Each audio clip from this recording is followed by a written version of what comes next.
Finally, you got yourself a gym membership and now you're ready to make all kinds of gains. Continue to watch the video to learn about the 6 beginner workout mistakes that people make at the gym.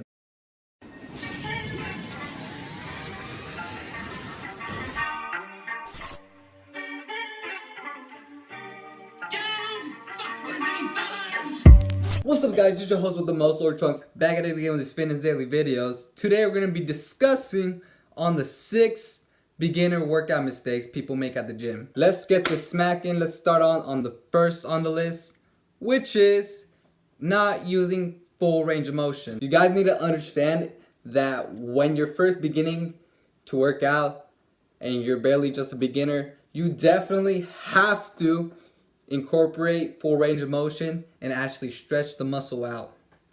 If you're not doing this, then you're missing out on a lot of gains. You're definitely not gonna make as much gains if you're always doing half reps. Also, on top of that, if you're a beginner and you're not using full range of motion, you must be using way too much of a heavy weight on the barbell. From experience, I've seen this a lot at the gym. I've seen a lot of people who are barely just beginners and they're really just trying to amp up the weight because they see these other people in the gym that are like bench pressing more or squatting more, so their ego kind of like makes them want to do more, which is totally not the right thing to do. You want to work out with the weight that you can control. You don't want to be, half repping it and not utilizing the whole muscle.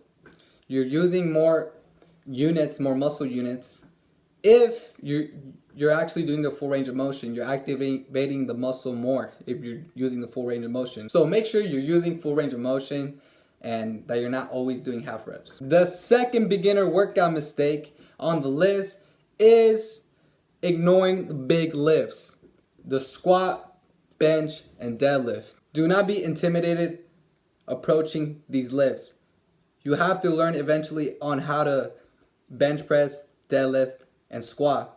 If you don't utilize these workouts, you're going to miss out a lot, and you're going to miss out the gains that they possibly can give you. Those 3 main big lifts are definitely going to be the main factor that's going to make you grow because you're pushing a lot more weight. You can't push more weight dumbbell pressing than you can bench pressing. And also the same thing with squatting. You can't front squat more than you can back squat. Unless you're like an Olympic weightlifter, and that's something totally different. If you're a weightlifter and you do snatches and all that, that's different. We're talking about bodybuilding, weightlifting, normies out there. Doing these 3 big main lifts in the gym is going to contribute to you learning how to overall work out. Because if you know how to do those 3 workouts, then you're set and you don't really necessarily have to incorporate accessory work as much, but you still have to include accessory work. But those 3 big main lifts are definitely going to be the main thing that's going to make you grow out of those accessory works. The third mistake beginners make at the gym, and I fall in this category as well, is using weight you can't control. Now I understand you're trying to get strong, you're very ambitious and amped up to deadlift 400 pounds, squat 300 pounds, bench 225. But let me tell you this, if you can't control the weight and rep it out, you can't expect to increase gains over time. If you're not controlling the barbell movement, if you're not controlling the deadlift movement, you're not controlling the squat movement, then there's no need to increase the weight already. You actually need to decrease the weight if you can't even do the full range of motion from there. Controlling the weight means that you can actually, say for example in a squat, controlling the weight means that you can put the bar on your back, step out of the rack, settle the bar on your on the ground, feel balanced, and then from there hit parallel or below parallel, and then get yourself, out of that position and go up. And then, squeeze your butt and everything. That's a controlled squat.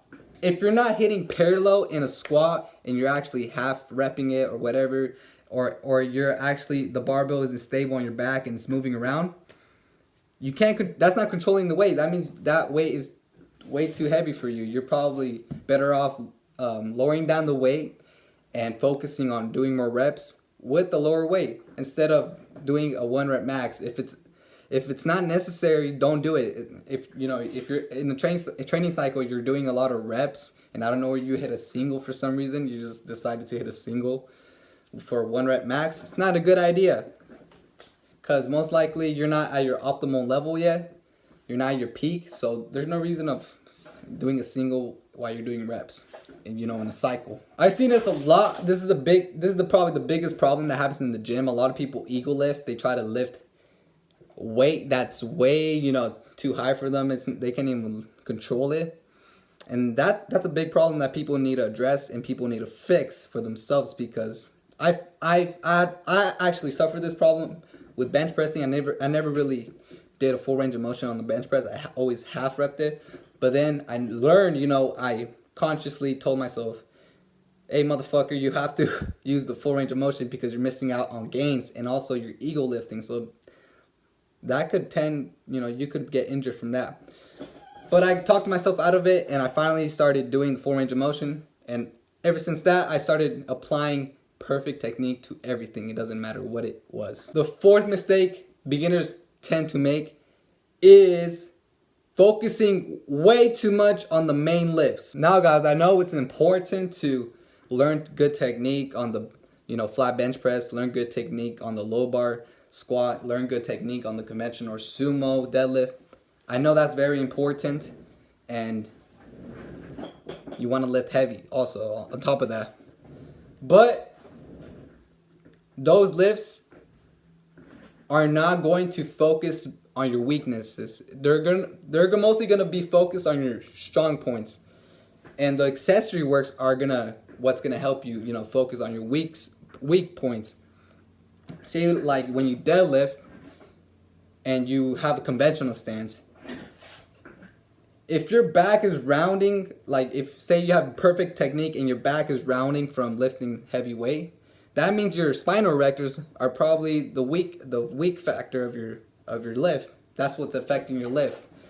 So if you always constantly do deadlifts, conventional deadlifts, and never address that problem that you have in the week of your weakness about the weakness of your lower back, that's the weakness that's hindering your lift, then you're not gonna get really over that weak point, because over time, if you just keep on lifting and never do some accessory work to strengthen that lower back, then you're gonna wind up getting injured than actually making more gains. I've even noticed this too. I used to just focus a lot on just bench pressing, squatting, and deadlifting for a while, and never really included a lot of accessory work, like switch it up. Like say like my competition or my standard squat is a low bar squat. I would just do that for a month or 2 months or 3 months straight. I wouldn't switch it up or anything. I'll just keep on low bar squatting. So now that I know this, what I started to add was high bar squats and front squats, and that's it. I started just having a bit more variety in my workout, so I can focus on different muscle groups, because my low bar squat is much higher in number than my high bar squat. The reason is because of a different reason I'll talk about in another video, but it was because I had a strong butt, I had a strong, posterior chain. So yeah, low bar squatting worked for me, and I stopped focusing so much on low bar squatting and just focus mostly on high bar squatting and front squats, because that's gonna build my low bar squat.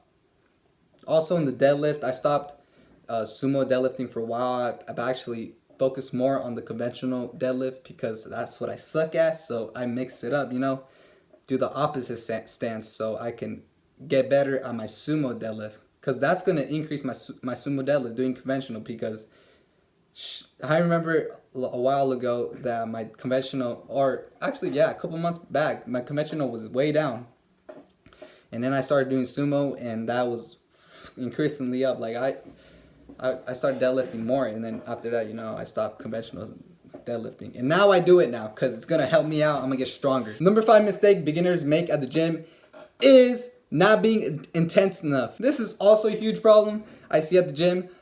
A lot of people, noobs out there, they don't put in the heart, the energy in the barbell or the dumbbell or whatever it is, what they're doing. I don't see them actually contracting the muscle and focusing. The majority of them just talk and talk and talk, and they're not focused. They're not really inside their body and squeezing the muscle. What the majority do is talk to their friends and then half-ass it. They're repping it out, but they're not really repping it out, you know, squeezing the muscle, controlling the weight. What a lot of beginners do is just, you know, pick up a set of dumbbells and just move them, but they're not really controlling it. They're just, you know, from point A to point B type shit, you know. You have to control it, man. Control the muscle, control the movement. You have to feel that squeeze in your muscle, or else you're not putting in the work and you're just wasting your time. And finally, guys, the 6th beginner mistake that people do at the gym is lack of grip training.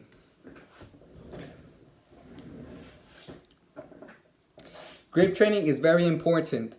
Grip training is very important. I'm telling you. If you have a very hard grip, if you focus on grip training and you increase your grip strength over time, that's going to lead to shoulder stability, and you're going to be able to hold on to the barbell when you deadlift better, and also for heavy barbell rows or any heavy type of accessory work. Having a good grip strength is going to benefit you. My training used to lack grip training. I used to not do it at all. I used to avoid it. I used to think, you know, I'm doing deadlifts and I'm grabbing the barbell and picking up these weights. I think I'm doing grip training by doing that. Yes, but I wasn't doing a sufficient amount of grip training. I was just picking up plates and putting them on the, you know, barbell or whatever. I was just picking up dumbbells. So what I started to do is I started incorporating grip training, and basically what I did was, you know, simple grip training workout you can do is just pick up some bumper plates. The heaviest ones you can grab like this and just hold them. Just hold them, and that's basically working on your pinch strength, like just clawing it, you know. That's what I learned what it was. Whatever, claw grip strength. That's what you do. Or you could get the thin